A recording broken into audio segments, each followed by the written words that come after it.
Wake up, buy here, pay here people. It's a beautiful day. Go grab yourself another cup of joe and say hello to Jim and Michelle Rhodes on the Buy Here, Pay Here morning show. Take it away, you two.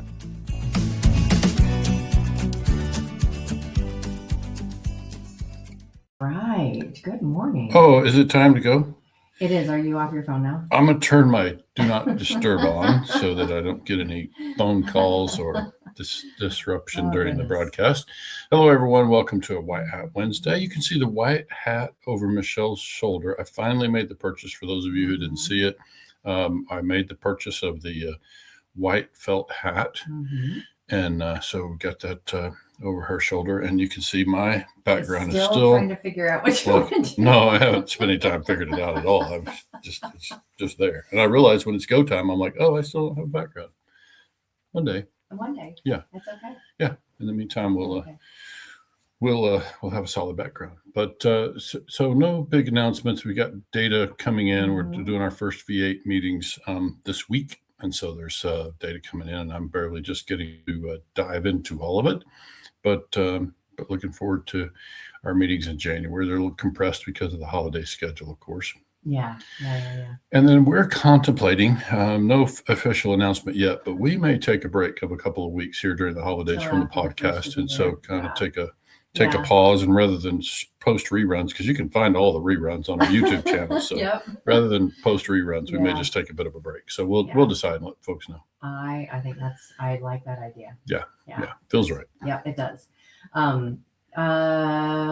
Anything other than that? We're coming towards the end of the year. Everyone's doing their housekeeping, making sure that stuff is ready for the close of the year. And any word on whether or not all the tricolor cars have hit? I know, but I did have some dealers tell me that they are seeing a softening of prices at the auction, which is surprising in December because there should be heavy buying going into used car season. Yes. Going into tax refund season, I should say. And I've been paying attention to the auto industry in general. Mm-hmm. And there's just a lot that's happening with franchise, and it's trickling down. And also CarMax it's from things that I've been seeing is really struggling. And so I kind of think that personally, I mean, I have no crystal ball or anything, but that we're going to continue seeing prices go down. It feels that way to me too, based on kind of, collective information that you can glean from here and there. Yeah, because I mean, I don't know if y'all have been watching what's happening at franchise dealers. It's like new models coming out they start at like $17,000. Yeah. And then, you can add AC into it. You can add, it's back to basics. Back to basics is what I'm seeing. Toyota is a big one. And then there's just some really interesting purchase options. And I've been, some of the people that I watch, they're like, even though it's zero down, zero interest, zero payments, do not buy, because they're trying to justify their price. And I'm like, I get that. And so it's like, there's still a lot of cars sitting around even after that, and the prices are starting to go down. Yeah. And so we'll see what happens, but it's this season for car buy-in, I think it's got to trickle down from the franchise. I would say that's probably true. It's just that when you say don't buy yet, I mean, when? Well, I mean, April, June. I mean, when? This was for franchise dealers. No, they're like, wait or for customers buying a brand new car. They're like, wait a little bit longer if you're going to buy a car, because we haven't seen the bottom of it yet. And some of the interesting thing I've been seeing is that on the leases, is that they're changing the percentage of what the value will be when you finish your lease in favor of the customer. Yeah. Which is interesting too. Right. So. So I think tax refund season will be a little bit telling. I mean, that's usually a kind of a barometer for used car factors. And so we'll see. I think once we get past tax refund season. When I come up with some really good, maybe we'll talk about this on Friday, but it just depends on whether I come up with some really good It's like, these are solid numbers. This is what's happening. This is where they're going and what we're seeing in the trends. So, Right. Yeah, it's a worthwhile topic, I think, for this time of the year. Yeah, good. Yeah. Well, shall we dive into our Absolutely. topic of the day, our topic du jour? Topic du jour. Yeah. So we've got, Fancy. So we've got quite a bit to cover here in the context of value, brand value. End up going a little different direction as this information came together, because initially I was setting out, and although the data we're going to present today here, the information we present will ultimately lead us to the same place, my head has been around business valuation. We going back to February of 22, I think, is when we did the enterprise value 23, I guess. That's been a kind of a point of interest for me. That is something that is, let's just say, I don't accept the premise that buy here, pay here dealerships can't have enterprise value, can't be marketable. I think, well, yes, I agree with you. Okay. I don't think that it can with the disjointed industry that we have right now. Amen. So I think there's a model, there's a scenario, and I think what we can see is that I think today we should be able to come away with a better understanding of exactly how White Hat Way, whether you become an official White Hat certified dealer or whether you're just a dealer out there following good principles and what we would call White Hat practices, then I think you're going to be able to see a connection after we finish today's conversation between how those things can translate into real, tangible market value and brand value. So people are going to argue there's no brand value in buy here, pay here. And I would say yet. Yeah. People aren't doing it well, but the opportunity is there to, at the end of the day, it's a business that generates profits and cash flow. There's going to be an opportunity. So, people acquire businesses of that variety often. So what prevents them from acquiring a buy here, pay here dealership operation? Oh my gosh. The list is long. Yeah. So, but today we'll talk about the brand side of it and the brand loyalty and the trust factors that can start to translate. And this is not just us theorizing. We went and did some research from other industries. And so what we'll present today is kind of some of the information that maps that out. And we do recognize the brand is a very important part, because that's part of what gets people to come back. The resale value is that's the icing. That's the part that I think that a buyer would go like, this is that they have a really good a model that they've got great repeat referral. They're actively involved in all the things, and then part of the straight line side of what it is that it's having, there's straight line sides to this as well, besides the brand, like policies and procedures, all of those kind of things that give someone who wants to buy the structure that they can plug into. But the brand part is something that cannot be done in just a year. Yeah, for sure. It takes time. Yeah. And so, and to be clear, I think we're talking about, when we say brand, we don't mean Joe's Used Cars with a cool logo. Okay. I don't mean just that. So this is another thing that, in our industry, we don't hear a lot of people talk about marketing and advertising. We don't hear as much talk about branding. And so certainly for my definition of branding, you're talking about a broader brand feel, more than just your logo. It's your reputation in the marketplace. It's all the things that would represent how you're viewed in the marketplace. Yeah. Okay? And it's kind of like, what warm and fuzzies are you given? Yeah. And, we've brought up Chick-fil-A as just like Chick-fil-A gives out armfuls of warm and fuzzies all the time. Yeah. All the time. And because of that, how is a chicken sandwich like buy here, pay here? People will be loyal. They're loyal to that brand. Mhm. We've talked about some other where they've hit hard times. Right. But Jim was like, all right, let's come up with something other than Southwest. But Southwest is such a great example. It's a well-known example. Yeah. They faltered big time. Yeah. That's And been about a year.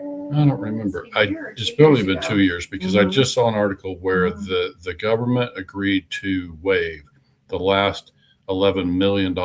Southwest was fined some big number, tens of millions of dollars for that debacle because of the impact on consumers. And Southwest had one more payment to make of like $11 million, and the government waived it because they could show that they had completed all the things and had made the necessary investments to solve that problem. But yeah, it's an example of, so the question is, did Southwest in this example have enough brand loyalty? Did consumers have enough trust in Southwest to return? And the short answer is yes. Yeah, well, it's because they trust deposits. Every single interaction is a trust deposit with them, it seems like. Yeah. From joking around when they're doing their instructions before you take off, and having that because it is one of the things I think is really smart about that, and buyer payer can be in that as well in some way. It's a stressful situation. Yeah. And they bring in humor. Yeah, that's because true. Humor just dissipates the stress for a moment. And so I don't know how you, I don't know, there's a clown behind the salesperson.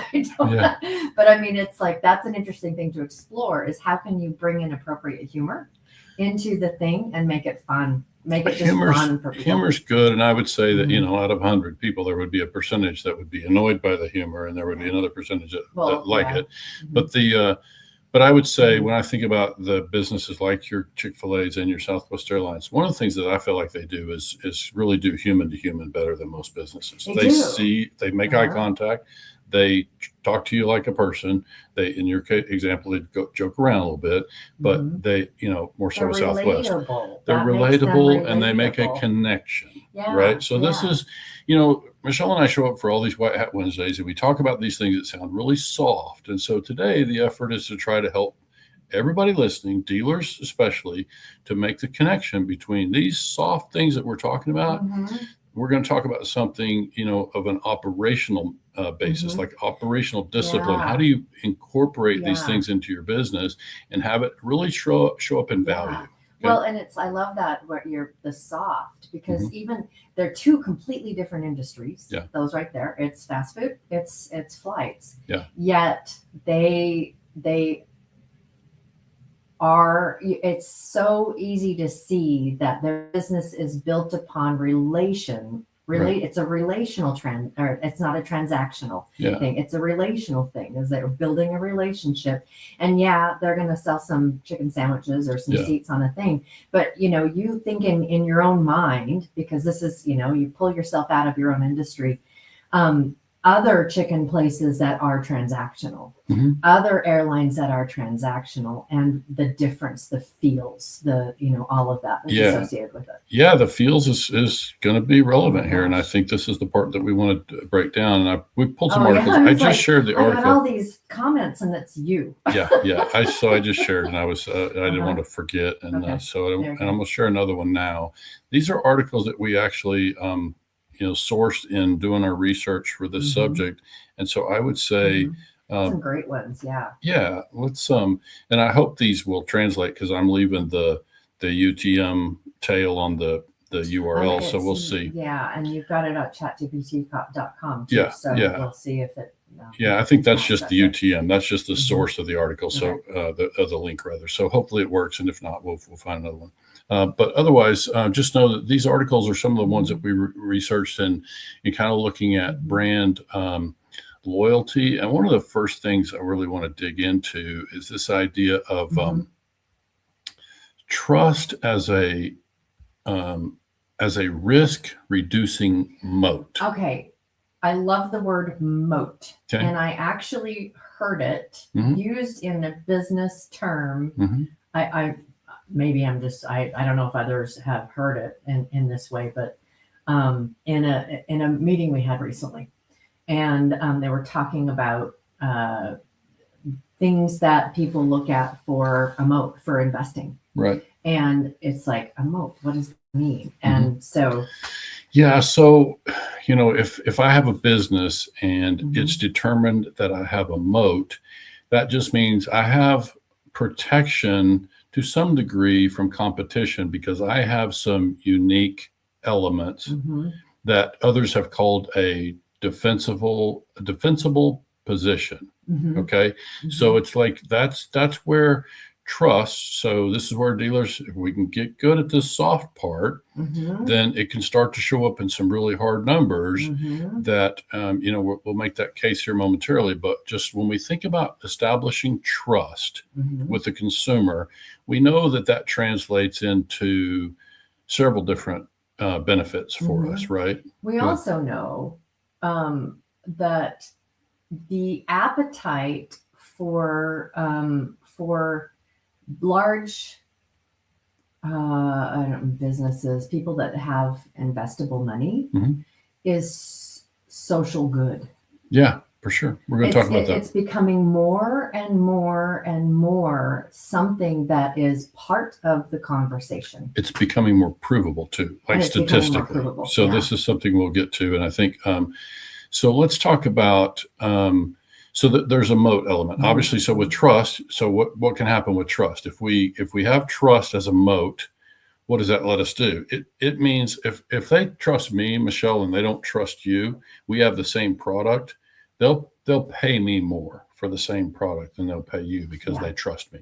Okay, And so this is there one is example. data. There is strong data. Customer loyalty. They're going to be more Mhm. loyal to doing business with me because they trust me. So I'm going to win them. I'm going to keep them longer because of the trust factor. So Mhm. again, soft things to talk about that have very real results on the bottom line. Mhm. So we got to get comfortable, covering those things. And part of this too, like this risk reducing moat, and the every buy here, pay here has difficult moments. Mhm. Probably like it can be every day that you've Mhm. got a difficult moment. And so leaning into the soft spaces Mhm. of your business makes those things cushioned. Yeah. It cushions everything Sure. in your business because you're still going to have to make the hard decisions. You're still going to have the hard conversations. But when you have that kind of cushioning, when you have that kind of moat, that it makes it, there's less sharp edges to bump up against. Good point. Okay, so let's talk about white hat. The white hat version of operational discipline. Let's break this down a little bit. So operational discipline for me means actually building into the business routinely the discipline that would help to instill these values, traits, characteristics that are less tangible. So you use the example of Southwest Airlines. So think about how do they just hire friendly people. I'm sure they have a very good process for selecting people who will be a good fit for their team and their culture, which is a big word, but an important word. And then I think the idea here, though, is that from a training standpoint, you hire somebody who meets the profile and they fit your culture from a personality standpoint. Now, how do we train to make sure that we maintain a degree of operational discipline? So, the airline example is, and Chick-fil-A would be similar. Like Chick-fil-A is really well known for their processes, right? Oh my gosh. Dialed in. But think not so much about how the chicken goes in the fryer and gets on a plate. Think more about the customer interaction element that is the Chick-fil-A process, the operational discipline, the touch points for the customer. Okay. It's to me, that's such a great example of like, is anyone that wanted to come in and buy a Chick-fil-A franchise, they already know that people that show up there, I mean, it's like they've had a good experience. Yeah. And Elsewhere. it's Yeah. because the operational structure, the discipline, part of their training is this whole, how do you interact with a customer? Mhm. How do you engage with them? How do you make them feel? Because Chick-fil-A has its own training. It's like, it's a training thing. It's not like on the job training. They have a training course Right. about the brand and about what that brand means. And that those typically, we see it's young high school students that are there. What a great way for those young people to learn how to make eye contact, how to say thank you, how to say my pleasure, how to engage with. So fantastic. Yeah. So but it's a operational thing of the training of any new people that these trainees, they hire them because of their how they, they've got a good personality. It looks like it's going to be a good culture fit. They still go through training about this. Mm-hmm. is what this is our brand, and this is what you represent. Right. And it's important that you represent this with honor and integrity. So here's a quick aside. You heard, we had one of our Pick Six conversations was with dealer Jeff Owings out of Arlington, Texas. And Jeff's been 40 plus years in the business. And he talked about, I'm not the person who work in collections procedurally, but he says, I can definitely speak to philosophy.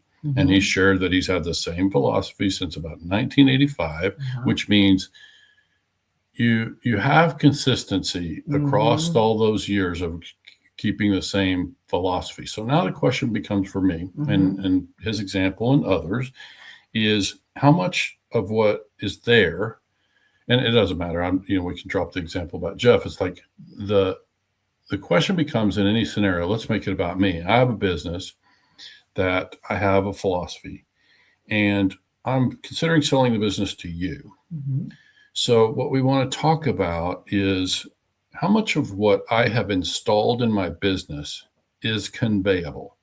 And if you bought the business, how much of it would still be there in 6 months? My first question is where is it written down? Okay. Where Where's is the it playbook? Something that anyone in your operation can say, this is our overarching belief Good. about interactions with customers and all of that. Because if you know that there is a deeply ingrained philosophy that's running through that has created those repeat, that has created those referral, that has created this experience, and this really healthy that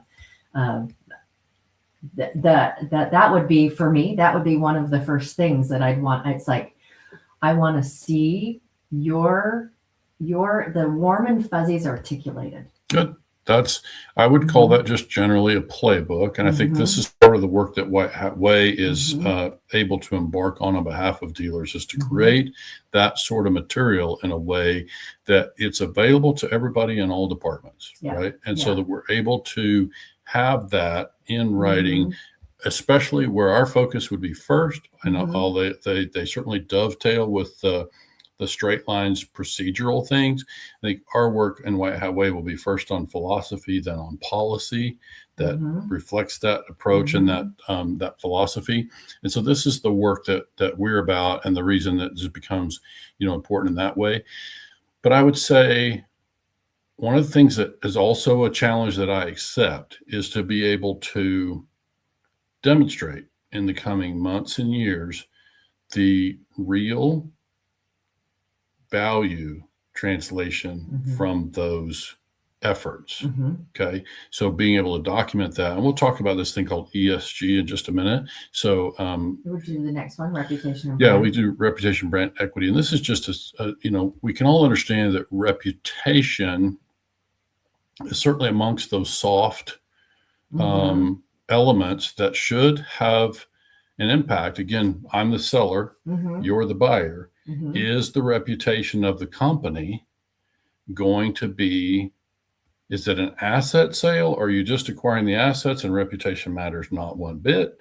Or are you acquiring the business And will the reputation of the business be a factor in what you'd be willing to pay for the business? I think most of us can say that we're buying the business, that the reputation would be a factor. Mm-hmm. And keep in mind, I went through a complete overhaul. I've touched on this before, but I went through a complete restructuring of a business years ago that had a terrible reputation. And we went through a complete rebranding, relocated, whole new name change. Personnel was almost completely turned over. Probably by the time I was done, it was 100% turned over.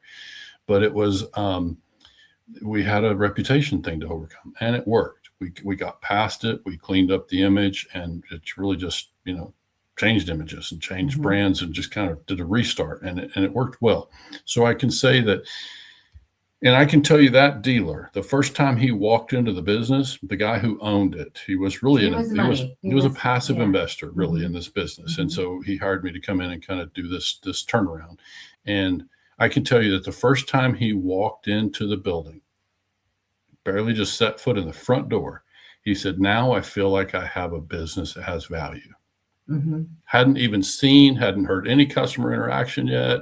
All he could see when he walked in the door is like, "Now I feel like I have a business that has value." The look and feel alone was something. So now we're getting into reputation of the company, though. It's like, how do we have that spill over into reputation, right? Then in a way that actually creates value for the brand and for the business itself. So we think we understand that part, and we know that, we would want to make sure we had a solid reputation. I think most dealers are doing that. It's just that a lot of dealers could use some help in figuring out how to do that better. Yeah. One of the things that I see when going through and perusing reviews is they work with you. Yeah. They, and a lot of our customer base know that they're, they hit hard things. And so to know that they're working with someone who will work with them. Yeah. And working with you doesn't mean you're giving away the farm. Right. Amen. It just means we can be flexible. But the end goal, that end goal target is the same. We just may have to run defense this side or, whatever. Yeah, I'm like, look at you. I know, right? Thank you for talking in sports language that I can understand. That's so kind of you. So to simplify for me. Okay. So I appreciate that. So here's something I want to share. We can maybe do it like this. And this is just an article that one of the ones that I linked, and it's I got to find the thing to make sure I remember exactly which company. I looked at several this morning, but this is an article that is available again in the links that I shared already. So you could probably find it where you're picking up the broadcast. And if not, please reach out to me, Jim at White Hat Way, and I'll get you a copy of it. But this is one of the ones that I referred to. And one of the things that they touched on, Michelle, in this was this idea of the 6 foundational elements of trust. You and I talked about those this morning. Yeah. And I can say that, I could add a couple more to these. The 6 foundational elements for them was, and this is based on a lot of data. They went out and did research, not in our industry. This is like business in general. That's right. And I'm like going, White Hat Way principle. Yeah, no, it is part of what we do. It's just so those not seeing the screen, the 6 key dimensions that contribute to brand trust specifically are dependability of the brand. What does dependability mean?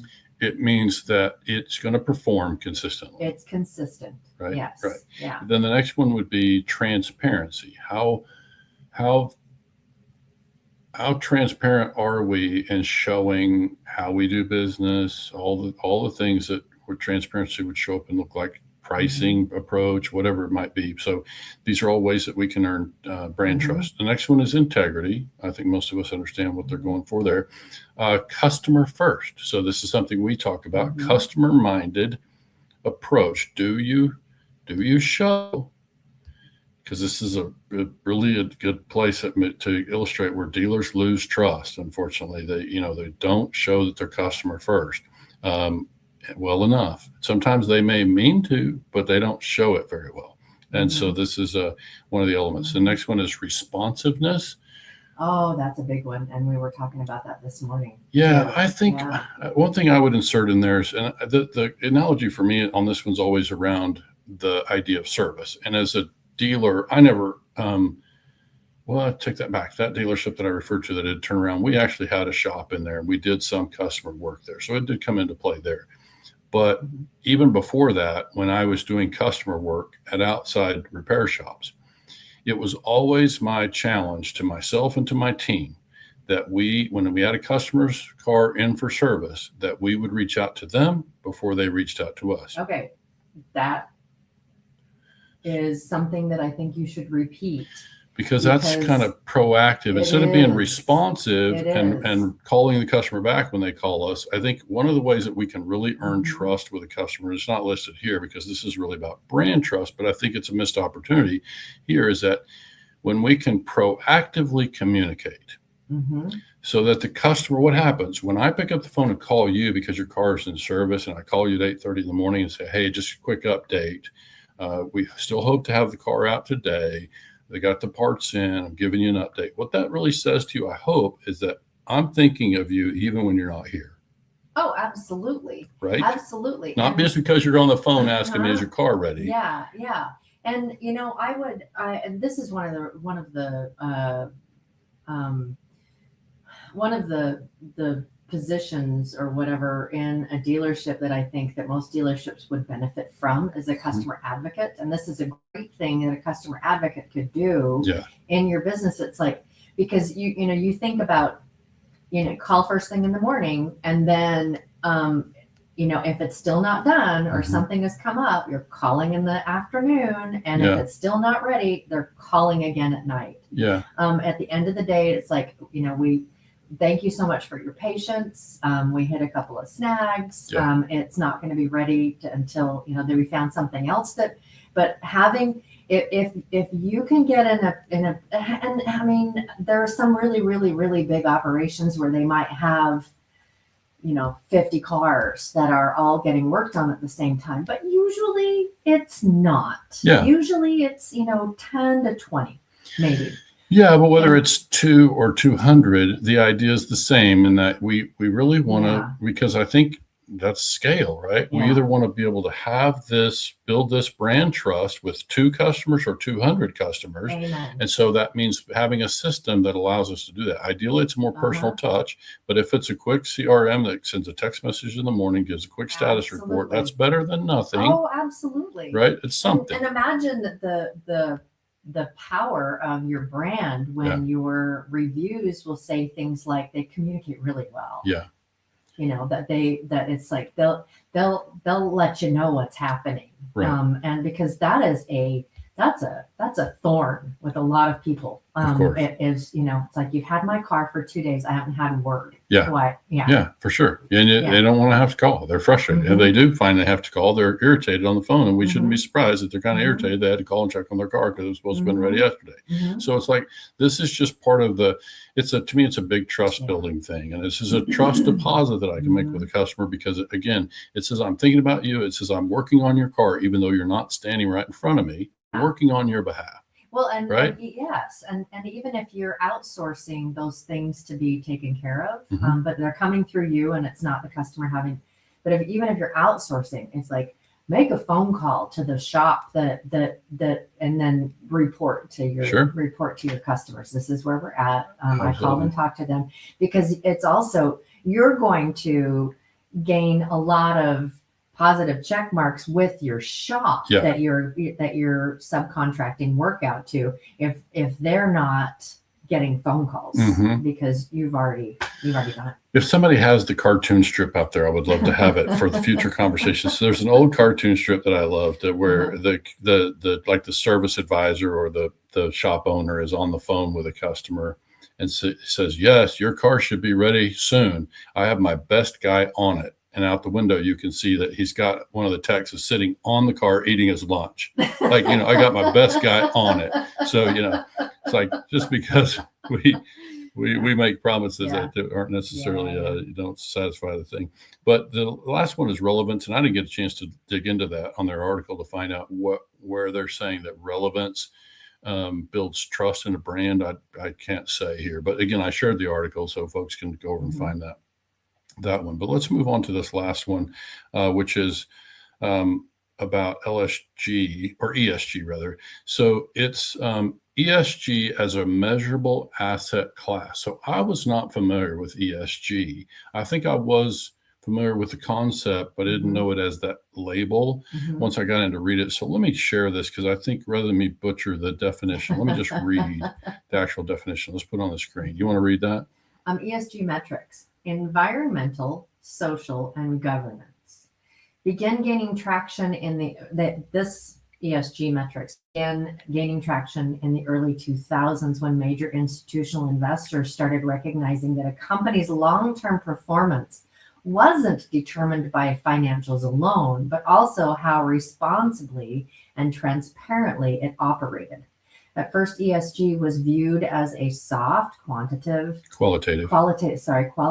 concept with no standardized measurements and plenty of skepticism. But as data accumulated, patterns became undeniable. Companies with stronger ESG practices consistently showed lower risk, better stability, higher employee retention, fewer regulatory issues, ding, ding, ding, and ultimately superior long-term returns. By the mid-2010s, ESG evolved from a niche idea to a mainstream investment framework, with global funds tracking ESG performance and rewarding companies that provided or proved that they were trustworthy, well-governed, and community-minded. In short, what began as theory became a recognized value driver. I think that's so on point for what we're talking about here, because what that says is globally, big companies were able to substantiate. Investors over time were able to say, this entity that I'm investing in has less risk. It's certainly from a regulatory standpoint, and I would say that part of the reason they have less risk is because they're customer minded, right? That part that it finished with. But I think the part that's most significant is it became measurable. It translated into actual ROI long term. And so this is reason enough, to make those kind of investments. So I think it's just, how can we create it? How can we install it operationally? And so that's obviously the work that we, that I accept the challenge of helping dealers to install that, in their businesses, and to make that part of their operation in a way that will translate into some real value.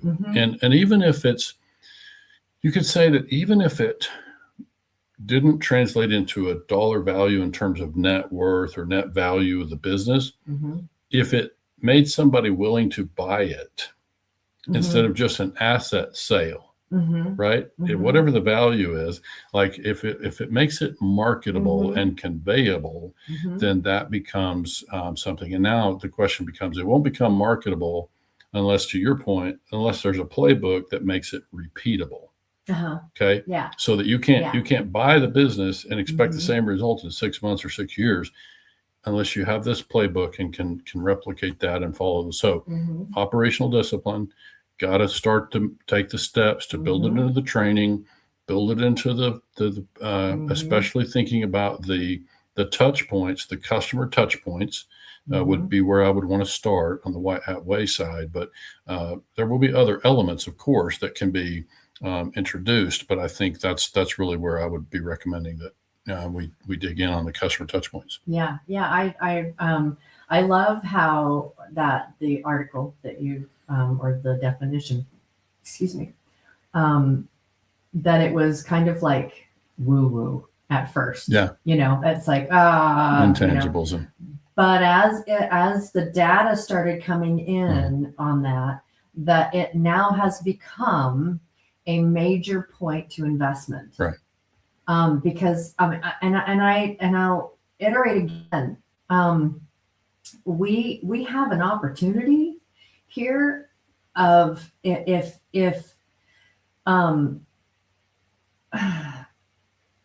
more and more investors, banks, we've had conversations with some of the big, like the banks that supply money to capital providers in our space.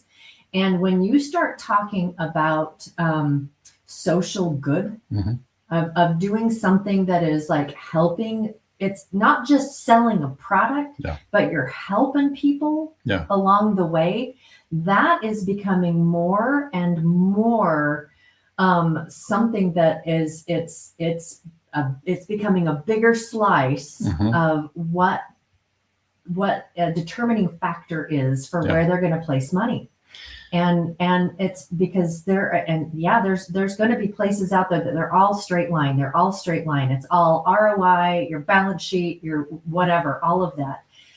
But it is a rising tide Mhm. of businesses that are doing that. And so we're seeing, usually you see when there's like new things that are coming out that are going to help business altogether.